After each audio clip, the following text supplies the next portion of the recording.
Les quarts de finale de Champions et Challenge Cup 2024 se sont terminés positivement sur la victoire éclatante du Stade Toulousain. Pourtant, je ne peux m'empêcher d'avoir un constat assez amer, la suprématie des clubs français est terminée. Je sais que cette analyse va en faire lever plus d'un. Alors soyons francs, j'ai bien aimé les matchs de ce week-end et les prestations des clubs tricolores sont très bonnes et sont loin d'avoir disparu. Il n'y a qu'à voir la victoire de La Rochelle chez les Sud-Africains des Stormers, bien qu'ils soient défaits contre le Leinster. Il y aura toujours de bonnes performances, mais collectivement, les clubs français viennent de livrer leurs pires prestations depuis l'édition 2020. Et en même temps, il faut comprendre que ça fait 5 ans que nous avons du caviar, c'est difficile de revenir au saucisson. Même si, en vrai, le saucisson c'est meilleur. En 2021, c'était la victoire du Stade Toulousain en finale contre La Rochelle.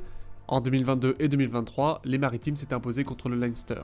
Ça fait donc 3 ans que les clubs français sont sur le toit de l'Europe et de l'Afrique du Sud si on prend en compte l'arrivée des clubs africains depuis l'édition 2023. Et si on regarde en Challenge Cup, l'équivalent de la Ligue Europa si ça vous parle, les Français raflent les titres depuis 2021 avec consécutivement Montpellier, Lyon et Toulon. Mais alors comment expliquer cette suprématie?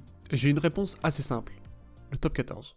On a beau critiquer le championnat national pour son intensité, mais ça reste la compétition la plus relevée. Chaque année, c'est 14 clubs qui se battent à fond pour le Brennus en tenant compte de tous les matchs. Et ça forge des mentalités de vainqueurs. Soulever le trophée du top 14 est l'exploit d'une carrière que beaucoup de joueurs rêvent d'avoir. C'est pas pour rien que beaucoup y tentent leur chance, même venant de l'étranger. Du coup, la moindre équipe du top 14 peut facilement jouer avec les autres équipes européennes sans grande différence de niveau du moment qu'elles le décident. Mais prenez Bayonne, 7ème du top 14 en 2023. C'est une équipe qui a fait une égalité au Munster, 2ème équipe d'Irlande. C'est l'équivalent en gros du statut de La Rochelle ou de Bordeaux.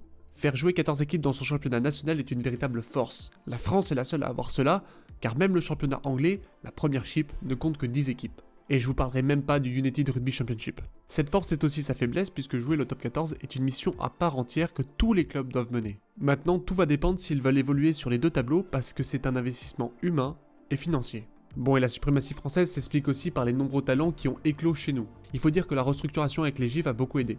Et c'est comme ça qu'on s'est mis à dominer l'Europe dans les clubs et en sélection nationale. C'est un cercle vertueux. Les bons joueurs vont loin avec leur club en Coupe d'Europe, ils prennent de l'expérience, ils évoluent au meilleur niveau, et ils continuent à jouer des matchs en Coupe d'Europe. Alors pourquoi ce temps est révolu? Voici l'évolution du score européen des clubs français en Champions Cup. Vous avez un demi-point par club en finale, un quart de point par club en demi-finale, et un huitième par club en quart. Ce n'est pas un score officiel, vous en faites ce que vous voulez, comprenez juste que plus le score est haut, plus il y a de clubs français qui vont loin dans la compétition. Bon, vous voyez clairement qu'on a eu un beau prime en 2021, mais qu'on descend petit à petit. Et si on prend l'édition actuelle, on aura au maximum 1,125 points, soit le pire résultat depuis 2020. On peut penser que l'arrivée des clubs sud-africains a bouleversé un peu la compétition depuis 2023. Je vous l'accorde, mais c'est pas l'élément majeur. A-t-on des clubs français plus prévisibles? Personnellement, je partirais plus sur cette hypothèse. Voilà 4 ans que nous sommes la référence, tous les clubs du monde entier nous ont vus comme les favoris depuis de nombreuses années. Maintenant, ils veulent leur revanche. Et je pensais que nous aurions à minima 2 clubs en demi-finale de la Champions Cup. Car oui, j'ai sous-estimé la nation qui a une dynamique complètement opposée à la France, l'Angleterre.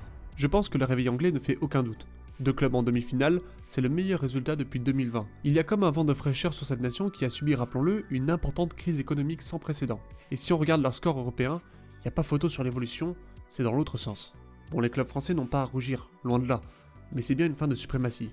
Le rugby est un sport à cycle, et nous on est en train de descendre. Ça ne veut pas dire que nous n'aurons plus une présence dans les phases finales européennes, Dieu merci il y a encore le Stade Toulousain, mais je prends le risque de dire que celle-ci sera bien moins impactante dans un futur plutôt proche. En tout cas, ça ne nous empêchera pas d'aimer ce sport et d'en profiter à chaque match.